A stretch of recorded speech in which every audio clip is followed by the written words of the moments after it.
And speaking of mentorship, you mentioned that Dr. Gary Edwards is one of yours. No doubt. Could you speak a little bit about the importance of mentorship in general, from both being a mentee to a mentor throughout your life? So, a mentor is someone that, models in front of you, is an example, provides that encouragement, believes in you, definitely would also provide correction, but they're invested. And so, Dr. Edwards clearly is one of my mentors. Probably a year or so before he passed away, he came up here, met with me and Dr. John Massia, president of AIDB. So we had a meeting about Union Village. He had great insights. I'm listening. I'm this young president. But then he took the time to hang out with me on a golf cart, and we went all around. He met my staff, and he was just pouring into me. Yeah. And so, and I've had the opportunity, at Energen, Alagasco, and all these other places to have incredible mentors in my life from the corporate community and the nonprofit community. Tricia Kurt with the Exceptional Foundation. I kind of blame her for how I got into nonprofit. She's like, I met her at Leadership Birmingham and saw what she was doing at Exceptional Foundation, and she really was part of that thought process to, maybe I want to do this. Yeah. But also, with respect to just in the corporate community as well, not everybody has worked for, folks like Mike Warren, who was CEO of Energen, and then at Children's Hospital, Brunson White, I worked with him at Alagasco. He was the former national chair of the Arthritis Foundation.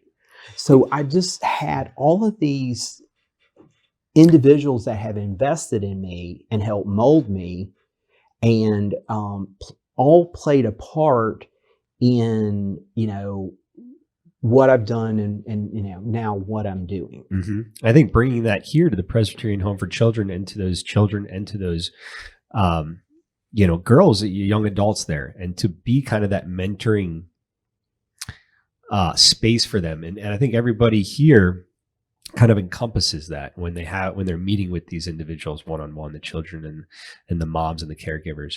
Now, outside of the Presbyterian Home for Children, you've also been a mentor to others.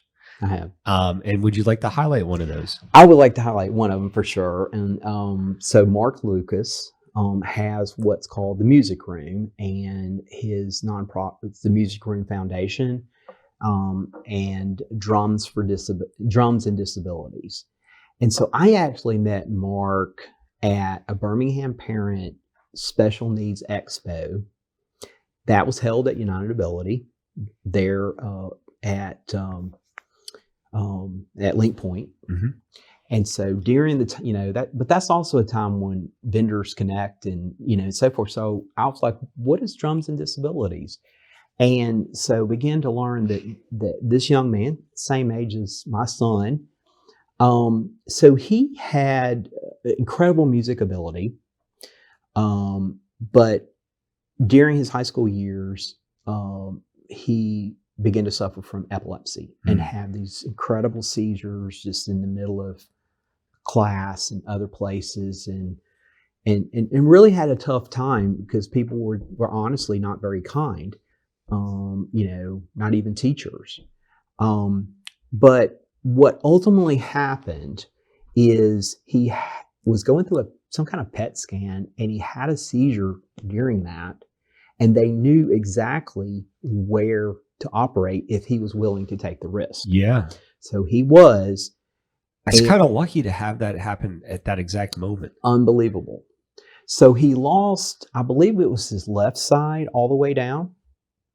And so he began to rehab himself with the drums because he was already He's big into music before exactly. that. Yeah, and he played in some bands and stuff. And so he just began to rehab. Yeah. So then he ended up going to Jacksonville State, got a music degree and his certification in drum therapy. So I met him. So here's someone that has the empathy. Okay. He's been through it. He's been through it. He's, for He someone knows with what a it's like. disability, Yeah. but he's also got this training and he's got this heart for those with disabilities, intellectual and physical. And the only thing he didn't have was a network. Mm-hmm. Okay. So we became friends, began to build that relationship. And so I thought to myself, if I opened up my network to him and began to mentor him, then I would be able, together, impact some individuals with disabilities in a way that I never could do because I can't play the drums. Yeah, can I? And I never will. I can pretend. But, and so that's what's happened. I opened up my network and I believed in him and began to just blow energy, his way. So one of the first things that happened is we got a story about him in Shatter magazine, which was a national magazine, and told the story. Mm. And then opened up some opportunities to do some, drum circles, say at the Exceptional Foundation, some Full Life Ahead, and some other places. But the speaking opportunity, the first one was the Arc of, I guess it was the Arc of Alabama. Yeah. Their disability conference was down at the beach. Mm-hmm. So he was going to speak before Jeremiah Castile. So that's and he had never spoken before. Uh-huh. So what happened there is he had another small event and I sat in the audience and watched him. And then I just, let's kind of tweak this a little bit. Pointers here and there. And then when he went, he was lights out. Yeah. Great. And so since then, I helped him and he won the Magic City Makeover, which was through Uptick Marketing. So he had a $50,000 website build. What? Yeah. That's amazing. So that just opened up more doors. Yeah. And then the last thing that just opened up is we connected with a producer named Tamlin Hall, who produced Hope Givers through the Georgia Public Broadcasting. And so the episode is now on the PBS Learning Media. It's pushed out all the way across the country, and it's called Jammin' Out. And so they filmed this whole thing inside the music room. And so they were interviewing some of his students with, say, autism, a parent. It's just an incredible,